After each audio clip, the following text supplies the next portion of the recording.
আরজি করে আর্থিক দুর্নীতি হয়েছে তার তদন্তে এবার সিবিআই আধিকারিকরা অতীন ঘোষের বাড়িতে গেলেন। সেখানে প্রায় 2.5 ঘন্টা থেকে অতীন ঘোষকে জিজ্ঞাসাবাদ করেছেন, কারণ আরজি করে প্রাক্তন অধ্যক্ষ সন্দীপ ঘোষের কাছ থেকেই এই অতীন ঘোষের নাম জানা যায় এবং তারপরে সিবিআই আধিকারিকরা পৌঁছন এবং প্রায় 2.5 থেকে 3 ঘন্টা সিবিআই আধিকারিকরা ছিলেন, তাকে জিজ্ঞাসাবাদ করেছেন। অতীন ঘোষও জানিয়েছেন তিনি সিবিআই আধিকারিকদের যে প্রশ্ন, সেই প্রশ্নের তিনি উত্তর দিয়েছেন। নির্ধারিত বেশ কিছু প্রশ্ন ছিল, সেই প্রশ্নের উত্তর দিতে তিনি সাহায্য করেছেন, তদন্তের সহযোগিতা তিনি করেছেন, এমনটাই কিন্তু অতীন ঘোষ তিনি জানাচ্ছেন। আরজি করে যে আর্থিক দুর্নীতি, এই দুর্নীতিতে এবার অতীন ঘোষের বাড়িতে সিবিআই আধিকারিকরা পৌঁছন আজকে জিজ্ঞাসাবাদের জন্য।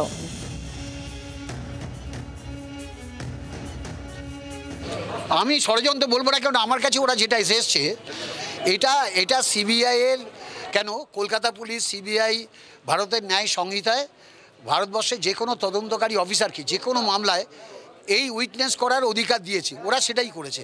ফলে আমি এটা বলতে পারবো না যে ওরা কোনো অভিসন্ধমূলক ব্যাপার নিয়ে আমার কাছে এসছে। এটা ওদের রাইট। ভারতীয় কনস্টিটিউশন, ভারতীয় পুলিশ বাহিনী এবং ভারতীয় যে কোনো গোয়েন্দা সংস্থা তাকে এটা অধিকার দিয়েছে, রাইট। সেই রাইটে ওরা আমাকে নোটিশ পাঠিয়েছে, আমার কাছে এসছে।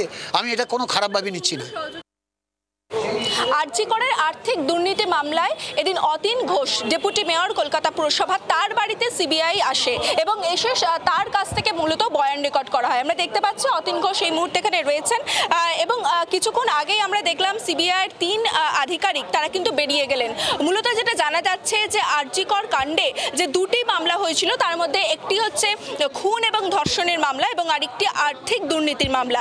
সেই আর্থিক দুর্নীতির মামলাতে সিবিআই যে চার্জশিট পেশ করেছে, সেখানে সন্দীপ ঘোষ সহ আরও 5 জনের নামে চার্জশিট পেশ করা হয় এবং তাদেরকে জিজ্ঞাসাবাদ করেই বারে বারে অতীন ঘোষের নাম উঠে এসছে, এমনটাই সিবিআই সূত্রে খবর।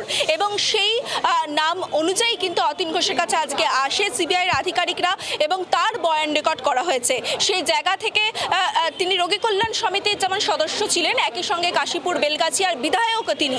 সেই গোটা বিষয়ের সঙ্গে যে আর্থিক তছরূপের অভিযোগ উঠেছে, সেখানে তার কোনো রকম যোগ রয়েছে কিনা, যাদের বয়ান রেকর্ড করা হয়েছে তারা যে সমস্ত নথি বা তথ্য তুলে দিয়েছে সিবিআইয়ের কাছে, সেই নথি বা তথ্যের সঙ্গেই অতীন ঘোষ তার কি বক্তব্য রয়েছে, সেই বয়ানই কিন্তু আজকে মূলত রেকর্ড করেছে সিবিআইয়ের আধিকারিকরা। ক্যামেরায় দীপঙ্কর অধিকারীর সঙ্গে রক্তিমা দাস, জি 24 ঘন্টা, কলকাতা। অতীন ঘোষের বাড়িতে সিবিআই আধিকারিকরা পৌঁছানো, এই বিষয় নিয়ে কুণাল ঘোষ তৃণমূল নেতা, তার বক্তব্য কি শোনাবো। পাল্টা বিজেপি নেতা সুকান্ত মজুমদার তিনি বা কি বলছেন শোনাবো।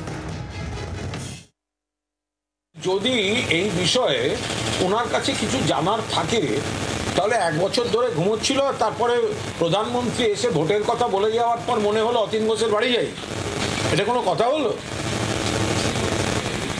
ঝুমা বৌদি অত্যন্ত অতিথিপরায়ণ, জগন্নাথ দেবের প্রসাদ খাইয়ে ওদের বাড়ি পাঠিয়ে দেবে।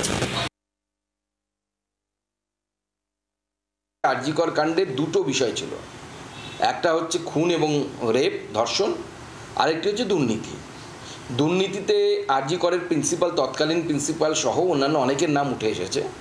অতীনবাবু সেই সময় যখন আরজি কর কাণ্ড ঘটে, সেই সময় উনি রোগী কল্যাণ সমিতির মেম্বার ছিলেন এবং এই রোগী কল্যাণ সমিতিটা পশ্চিমবঙ্গে একটা অদ্ভুত জিনিস, আজব বস্তু।